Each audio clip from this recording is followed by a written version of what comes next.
সম্মানিত দর্শকবৃন্দ, আমরা চরপড়াইবাড়ি গ্রাম ঘুরতে যাব এবং ধল্লা নদী দেখার জন্য। যেহেতু আসলাম, এখানে এসে দেখি একটা কাঠের ব্রিজ। ব্রিজটা নিয়ে আমি কিছু কথা বলবো। এই ব্রিজটা কয়েক বছর আগে নির্মাণ করা হয়েছিল। সেখানে নির্মাণ হওয়ার 1 বছর মাত্রায় ভেঙে গিয়েছে, তাই গ্রামবাসী মিলে কাঠ দিয়ে একটি ব্রিজ বানিয়েছে। এখানে অসংখ্য লোক চলাফেরা করে এবং তিনটি স্কুলের শিক্ষার্থীরা এই ব্রিজ থেকে পারাপার হয়ে স্কুলে যাচ্ছে। আমরা চাচ্ছি যে এই ব্রিজটা সংস্করণযুক্তভাবে যেন হয়। তা আমরা চরবড়াইবাড়ি গ্রামের উদ্দেশ্যে রওনা দিলাম। বাংলাদেশের উত্তরের প্রান্ত চরবড়াইবাড়ি নামের একটি গ্রাম। সবুজ ধানক্ষেত, সোনালী আঁশের পাট আর নিরিবিলি মেঠো পথ। এই গ্রাম যেন প্রকৃতির আঁকা এক সুন্দর ছবি। আমাদের যাত্রা শুরু হয় এই গ্রামের পথ পা রাখার মাধ্যমে। কাঁচা রাস্তার দুপাশে বিস্তীর্ণ মাঠ, মাঝে মাঝে পাখির ডাক আর হালকা বাতাসে ধানের শীষ নাচছে। নদীর পথের যাত্রা। গ্রামের ভিতর দিয়ে চলতে চলতে চোখ পড়ল এক অসাধারণ দৃশ্য। পাট ধৌত করার কাজ চলছে নদীর ঘাটে। কয়েকজন কৃষক কোমর সমান পানিতে দাঁড়িয়ে সোনালী আঁশের আটি নদীর জলে ধুচ্ছেন।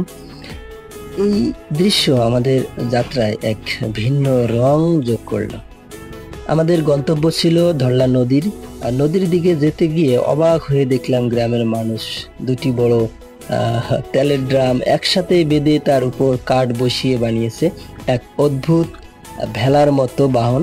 এই ভেলাতেই তারা নদী পারাপার করে।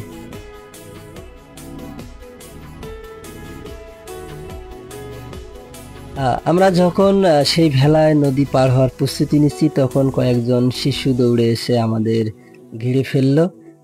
তাদের চোখে কৌতূহল আর মুখে এক চিলতে হাসি। তারা খুব দ্রুত আমাদের সঙ্গে মিশিয়ে গেল, আলাপ করলো, গল্প করলো, আর কিছুক্ষণের মধ্যে আমাদের এই নদীর যাত্রার সঙ্গী হয়ে গেল।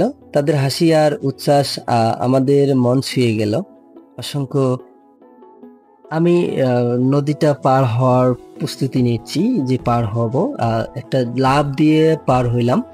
হওয়ার পর দেখলাম যে অনেক বাচ্চা আমাদেরকে দিকে তাকাচ্ছে, তারা বিনোদন নেওয়ার জন্য।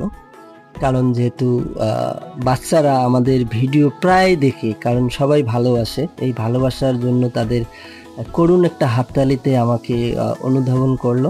খুব ভালো লাগলো। বাচ্চাদের পরিবেশটা খুব ভালো, কারণ গ্রামে অনেক মানুষের কাছেই খুবই প্রাণপ্রিয় এই বাচ্চাগুলো।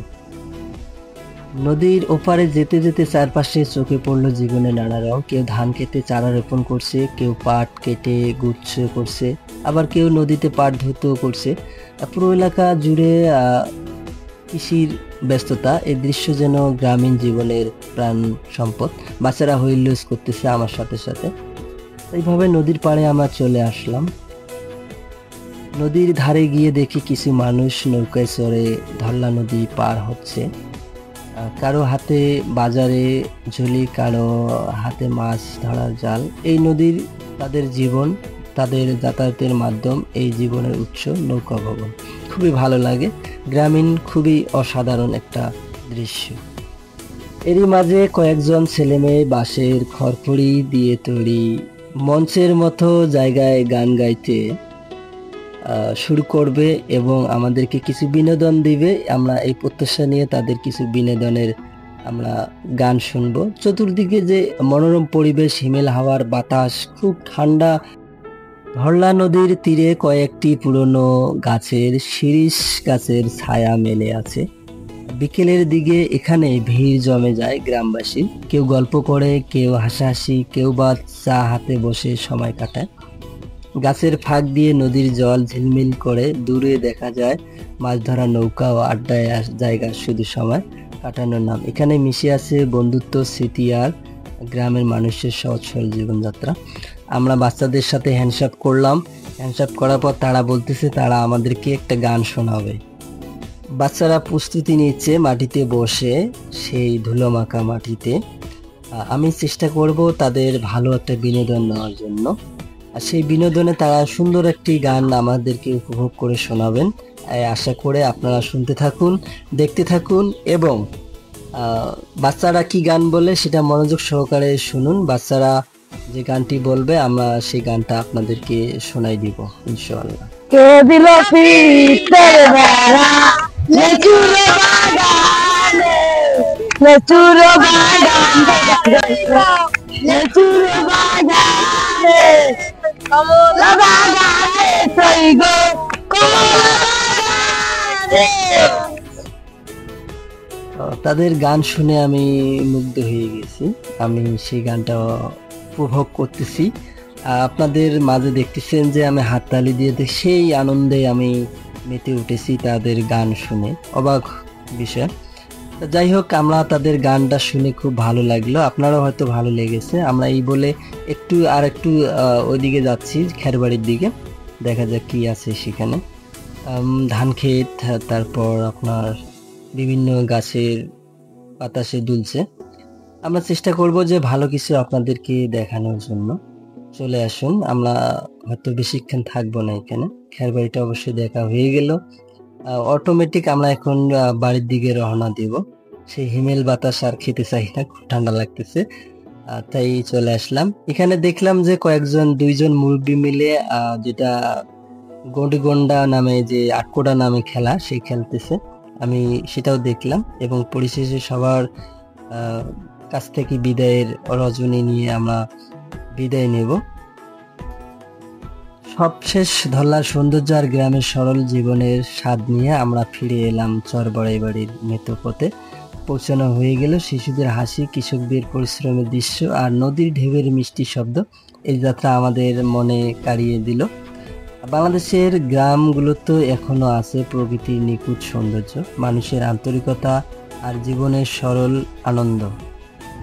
নদীতে নেমে বাচ্চারা গোসল দিচ্ছে, পাশে গরুকে গোসল দেওয়াচ্ছে দুইজন গরুপ্রেমী। আমরা সেই দৃশ্যটাও দেখলাম। খুব আনন্দ সহিতে আমরা গ্রামটা ঘুরলাম এবং পরিশেষে আমরা এখন বাড়ির দিকে রওনা দেব। তাই সবার যদি ভিডিওটা কিছু ভালো লেগে থাকে বা দৃশ্যটা যদি আপনার পছন্দনীয় হয়ে থাকে, তাহলে অবশ্যই ভিডিওটা পুরোটা দেখার চেষ্টা করবেন এবং ফলো দিয়ে পাশে থাকবেন। সবার ভালোবাসায় আমাদের আনন্দ, কারণ আপনারা যদি ভালো না বাসেন তাহলে কখনোই আমাদের আনন্দ সেই জিনিসটা উপভোগ করতে পারবো না। দয়া করে আপনারা ভালোবাসুন, আমরা আপনাকে ভালোবাসার জন্য ভালো ভালো ভিডিও দিয়ে দেব। ভালোবাসার এই গ্রামে আছে অনেক দোকানপাট এবং গ্রামটা খুবই সুন্দর এবং আশেপাশে আছে কিছু হকারদের মেলা, যেখানে এখনো হকাররা আসে, বাচ্চারা ওখানে ছুটে যায়, মুরব্বীরাও আসে।